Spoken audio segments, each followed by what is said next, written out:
Picture Washington after midnight. The city lights are still burning. Phones keep buzzing. No one is sleeping. Inside Republican offices, something close to panic is spreading. Because this time, the problem is not Democrats. It's not the media. It's not a bad poll or a surprise election loss. It's their own president. What started as a joke, Greenland, has become something far more dangerous. What once sounded absurd is now a political grenade with the pin already pulled. An obsession so uncontrolled that it's ripping the party apart from the inside. Allies are baffled. Lawmakers are furious. And the Speaker of the House is losing his grip by the hour. The most alarming part is this.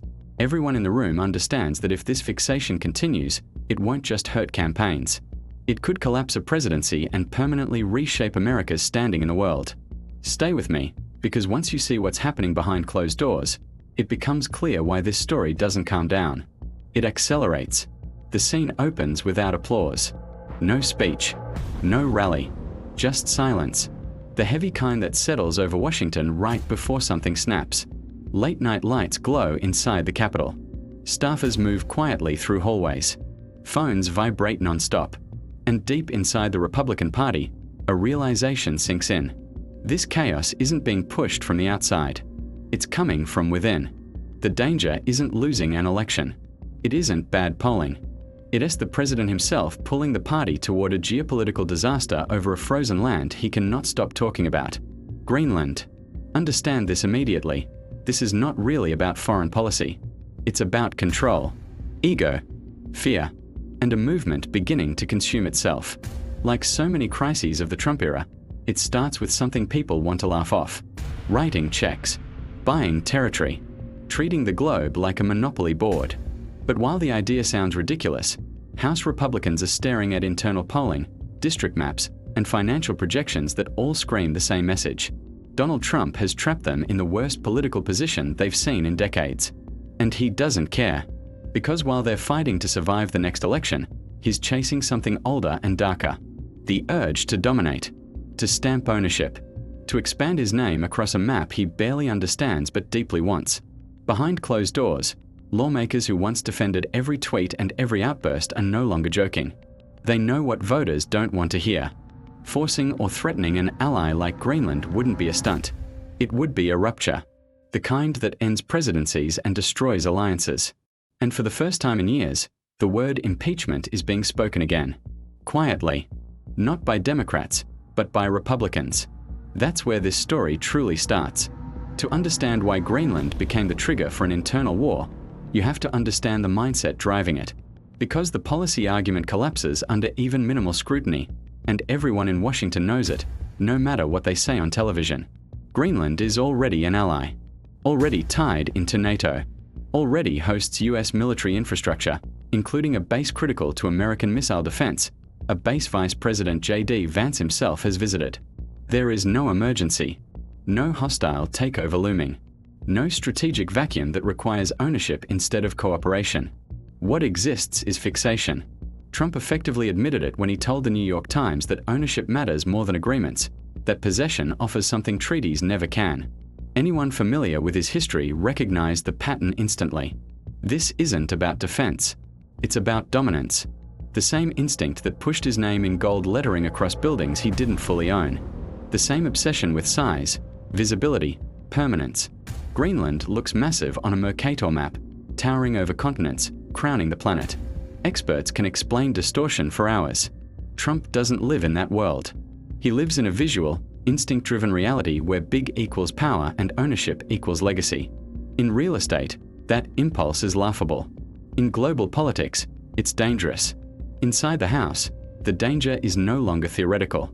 Republicans are angry, not just because the idea is reckless, but because of the timing, the optics, and the cost. Trump campaigned on lowering prices, on affordability, on helping struggling Americans. Now, instead of inflation or housing or healthcare, he is floating spending numbers so large that they break down into hundreds of thousands, even millions, per Greenlander, with no clear benefit for voters already under pressure. For swing district Republicans, this is toxic. They already see the ads, while your rent climbed, while groceries spiked, while healthcare costs exploded. Donald Trump wanted to buy Greenland. And here's what scares them most. There's no clean defense. No patriotic spin. No tough guy framing that works when the target is an ally. You can't sell this to suburban voters who decide elections. That fear hardens into something worse than Democratic attacks, Republican resistance. Don Bacon, a Republican from Nebraska, isn't a showboat. He's a former Air Force general, a serious national security conservative. When he publicly called Trumpist Greenland obsession utter buffoonery and warned it could trigger bipartisan impeachment, Capitol Hill froze. This wasn't anonymous gossip. It was a sitting Republican saying out loud what many were only whispering. Bacon went further. He said invading an ally would end Trump's presidency, and Republicans would not tolerate it. That statement mattered because it exposed a fractious Speaker Mike Johnson can no longer manage. Johnson's problem is brutal and simple. He doesn't actually control the House. The margin is razor thin. The caucus is splintered. Old procedural tricks no longer work. Discharge petitions force votes leadership never wanted. Every one of those votes puts members on record in ways that can't be erased. Johnson fears single-issue votes more than massive bills, because big packages allow cover. Single issues force clarity. Democrats understand this perfectly, and they're content to let Republicans self-destruct. Greenland collides with something even more volatile: war powers. When Senate Republicans begin voting to limit a Republican president's authority to use military force, you know something has broken. These are lawmakers who spent decades expanding executive power. Now they're signaling that Trump's instincts are dangerous. If members of the president's own party believe he must be restrained to prevent catastrophe, what does that say about leadership in America? The answer is survival. Lawmakers aren't thinking long-term anymore. They're thinking headline to headline, vote to vote, primary to primary. Don Bacon is retiring. That gives him freedom.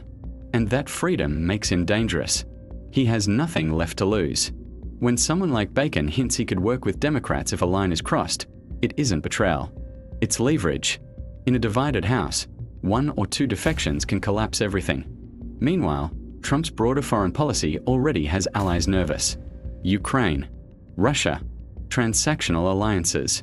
Greenland becomes a symbol, not for its value, but for what it reveals. A president who sees the world as property. Once impeachment enters the conversation, even hypothetically, everything changes. Every remark becomes evidence. Every conflict escalates. Trump doesn't respond to limits.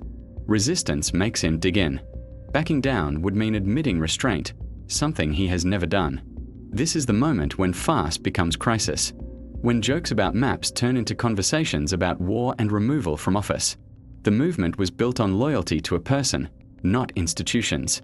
Now that loyalty is being tested by consequences.